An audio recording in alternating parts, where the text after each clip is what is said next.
Hey everyone, we're going to do day 42 of the Christian Standard Bible. We're going to start out in Exodus chapter 26, verse 15. You are to make upright supports of acacia wood for the tabernacle. Each support is to be 15 feet long and 27 inches wide. Each support will have 2 tenons for joining. Do the same for all the supports of the tabernacle. Make the supports for the tabernacle as follows: 20 supports for the south side, and make 40 silver bases under the 20 supports.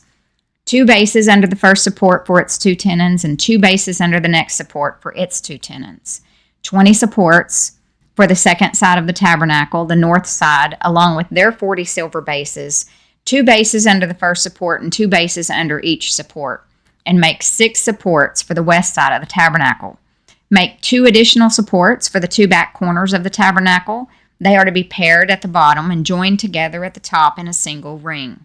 So it should be for both of them. They will serve as the 2 corners.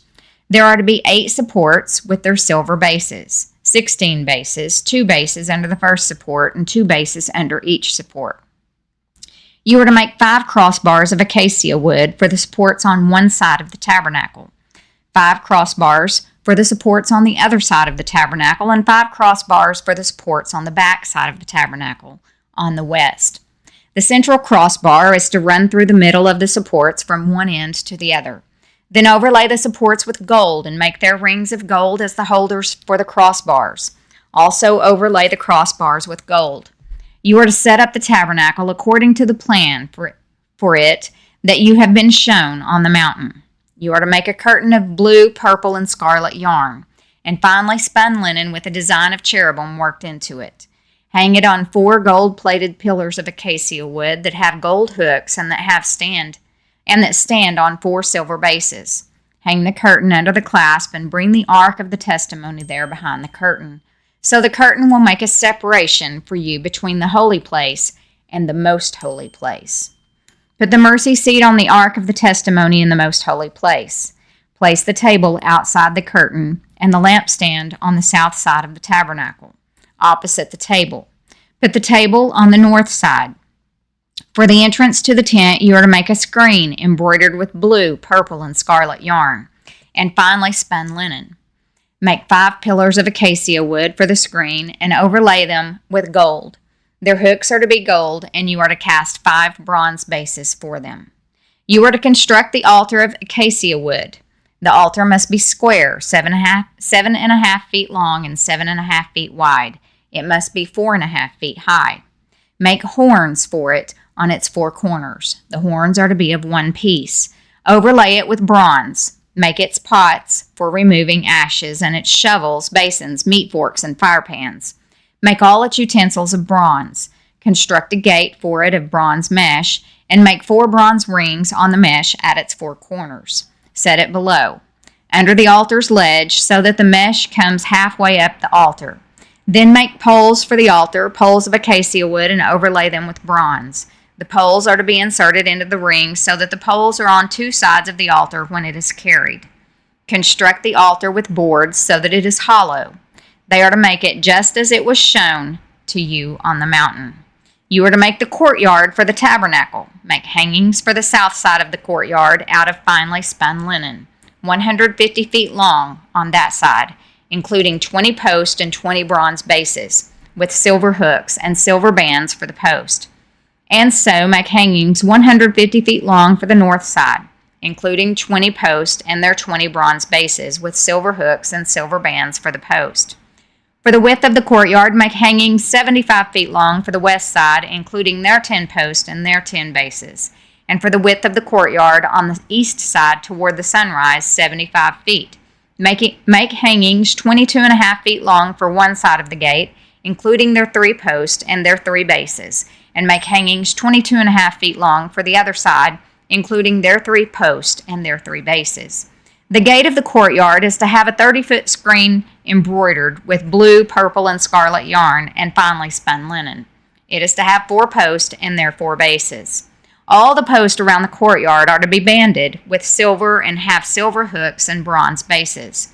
The courtyard is to be 150 feet long, 75 feet wide at each end, and a 7.5 feet high, and 7.5 feet high, all of it made of finely spun linen. The bases of the post are to be bronze. All the utensils of the tabernacle, for every use, and all its tent pegs, as well as all the tent pegs of the courtyard, are to be made of bronze.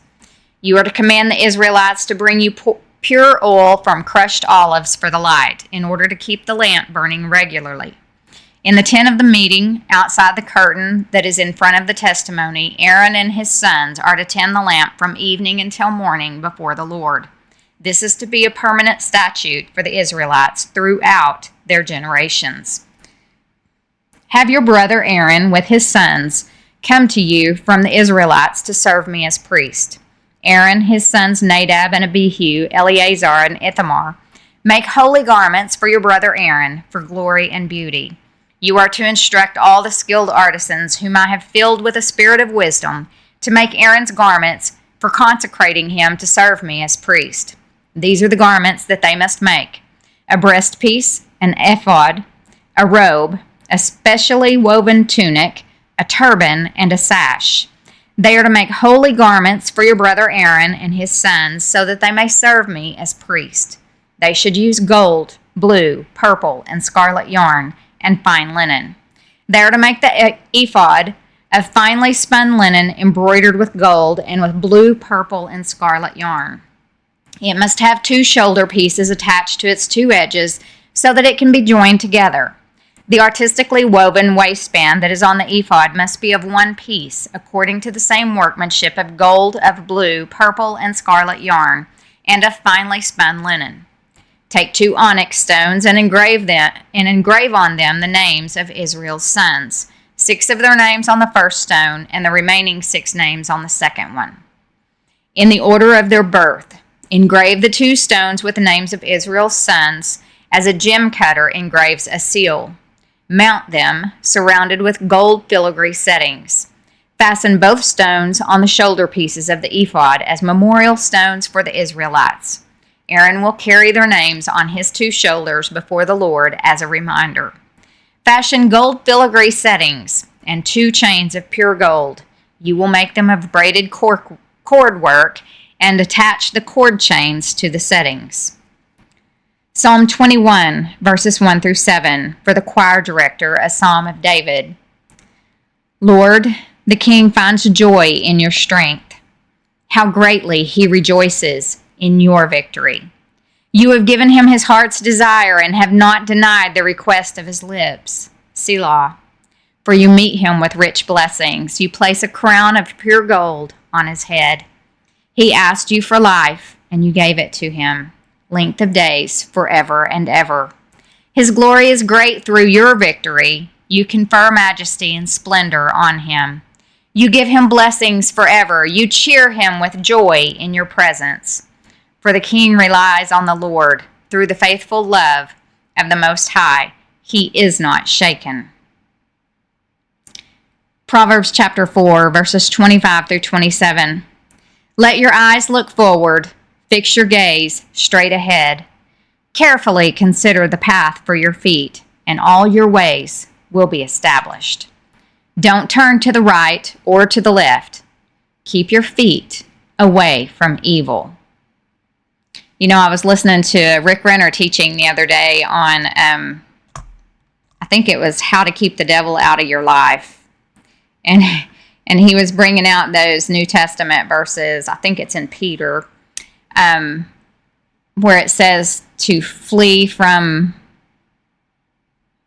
iniquity or something, but flee means to use your feet, to carry yourself away from the temptation of whatever that iniquity, whatever that sin is. So keep your feet away from evil. That's in Psalm 20, it's verse 27, or Proverbs chapter 4, verse 27. Keep your feet away from evil. That goes right along with what he was teaching the other day from the New Testament. And you know, the Bible always, let the Bible answer the Bible. And always take it back. It'll never contradict itself. If you put it back into context and everything, it'll never contradict itself. Matthew 25, starting in verse 14. For it is just like a man about to go on a journey. He called his own servants and entrusted his possessions to them. To one he gave 5 talents, to another 2 talents, and to another 1 talent, depending on each one's ability. Then he went on a journey. Immediately, the man who had received 5 talents went, put them to work, and earned 5 more. In the same way, the man with 2 earned 2 more. But the man who had received 1 talent went off, dug a hole in the ground, and hid his master's money. After a long time, the master of those servants came and settled accounts with them. The man who had received 5 talents approached, presented 5 more talents, and said, Master, you gave me 5 talents. See, I've earned 5 more talents. His master said to him, Well done, good and faithful servant.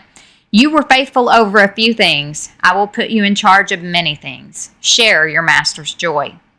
The man with 2 talents also approached. He said, Master, you gave me 2 talents, and see, I have earned 2 more. His master said, Well done, good and faithful servant. You were faithful over a few things. I will put you in charge of many things. Share your master's joy. The man who had received 1 talent also approached and said, Master, I know you. You're a harsh man, reaping where you haven't sown and gathering where you haven't scattered seed. So I was afraid, and I went off and hid your talent in the ground. See, you have what is yours. His master replied to him, You evil, lazy servant. If you knew that I reap where I haven't sown and gather where I haven't scattered, then you should have deposited my money with the bankers, and I would have received my money back with interest when I returned. So take the talent from him and give it to the one who has 10 talents. For to everyone who has more will be given, and he will have more than enough. But from the one who does not have, even what he has will be taken away from him. And throw this good-for-nothing servant into the outer darkness, where there will be weeping and gnashing of teeth. That concludes day 42. And it may be a couple of days before I'm back. Thanks for joining in.